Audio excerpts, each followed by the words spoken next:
anything below the 60th south parallel is referred to as the Antarctic Treaty Area. What does that mean? You have to get permits. You cannot privately and freely explore there. You can't just go down there and start exploring. That's literally a lie to claim that you can. You know you can go on a approved guided tour, but you have to get a permit to explore. What's the problem? Well, among other things, we are messing with their food chain. And we have got to do something about it. We suggest a ban on all marine harvesting. Airplanes are prohibited from flying over the icy continent. What are they hiding? 1 billion people found out tomorrow that they can all go to outer land space and visit other tribes, and civilizations, and explore technology and animals. The whole system would crumble. If there's more resources, natural resources, if there's more food for our starving children, if there's more space, more room for us to get away from the child sex trafficking, if there's places where we can go and other civilizations we can be a part of where they don't charge you for water, they don't charge you for free energy, they don't charge you for property taxes. All these corrupt systems that are stealing money from us, kidnapping our children, they rely upon the cattle staying on the ranch, the slaves on the plantation. Move out! Truman! No! That's off limit! Why? What's over there? Nothing. It's dangerous, that's all.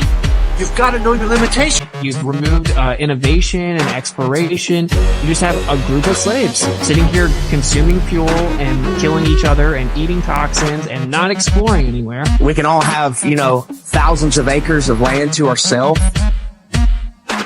The whole system crumbles. The entire system crumbles. Period. You've been conditioned your entire life. It's okay to lie. It's okay to be lied to. So when the lie comes out, people are just like, okay, whatever. Got to turn on my Fox News. Got to go to the bar. Got to go watch my football.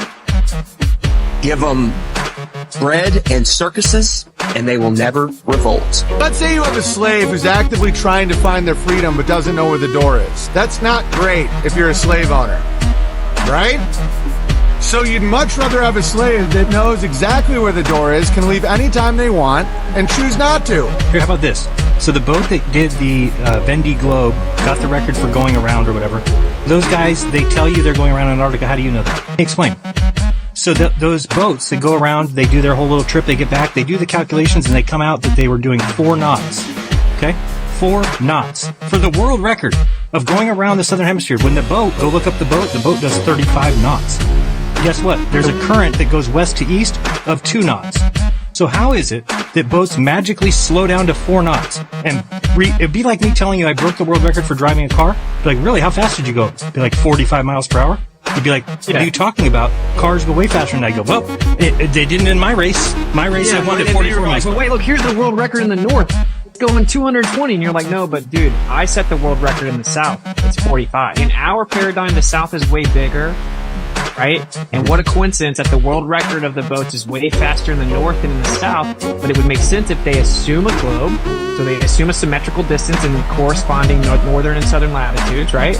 And so then they do their little race, they assume that distance, and then they're taking way longer to do it, and they're like, what's going on? That must mean we're going way slower. Or they're actually going fast, just like the boats always do, but they're going further than they think they are. And so they assume the shorter distance of the globe, and they get a shorter. And we only believe this because there's an accumulation of evidence like this, the undersea cables. Why is it that the undersea cables do not cross the Southern Ocean? So so what could happen is if we took this and bent it, eat it into a flat Earth map, right?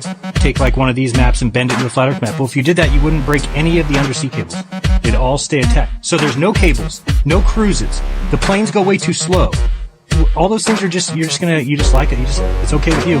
Flat Earth is the most important knowledge we can obtain. You have to have permission to do everything.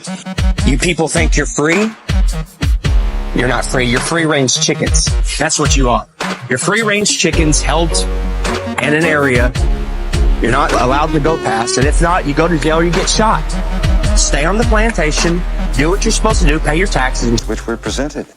Accept the reality with which we're presented. Close your eyes.